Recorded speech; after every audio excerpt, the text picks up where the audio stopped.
Бүгінгі кеш Астана төрінде болып жатқан кеш, Шырайлы Шымкент күндерінің аясында өтіп жатқан кеш. Бұл қазақтың батыр ақын қызы, аяулы ақын қызы, ардақты ақын қызы Қанбибі Есенғараеваның кеші жүрегімізге жылылық сыйлап отыр.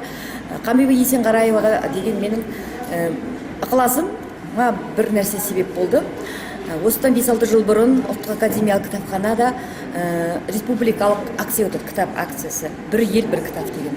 Сол кезде Фариза апа Оңғарсынованың Дауа деген кітабы таңдалып алынған болатын. Осы бір жыл бойы Фариза апайды оқыдық. Соның ең соңғы жабылу қорытындысы Атырауда өтті, ақынның туған жерінде. Сонда үлкен конференция болып жиналыс болды.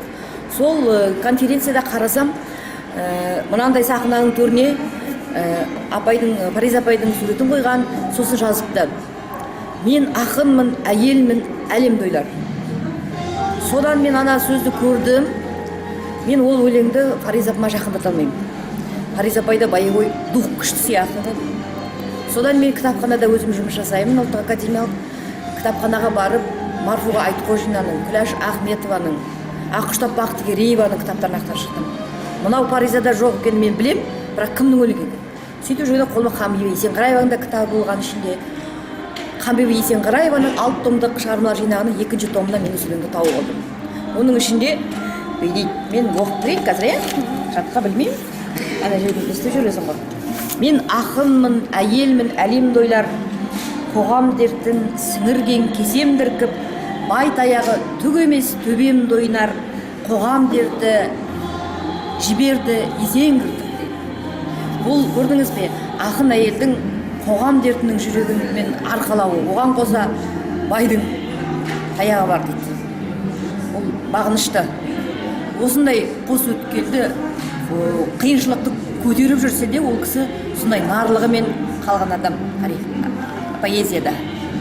Сол кезде менің бірақ таңғалдырған мәселе, Фариза апайдың анау менің өлеңім емес қой, ол Қанбибінің өлеңі ғой деп маған атыраулықтарға бір ескерту бергені маған біртүрлі түсініксіз болып қалды.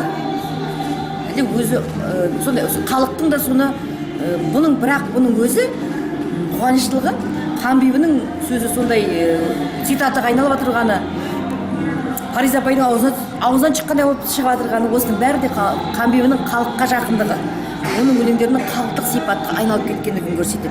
Міне ақынның өміршеңдігі, поэзияның өміршеңдігі осы деп айтуға болады. Сондықтан үлкен ақындардың қатарында Қанбибі Есенғарақызы да бар. Сол үшін осындай кісінің ортамызда жүргені, осындай кісімен жүздесу, осындай кісінің кітаптарымен оқу, өлеңдермен сырласу бұл бір ғанибет. Сондықтан барлығымызды да Қанбибі Есенғарақызының шығармаларын оқуға шақырамын.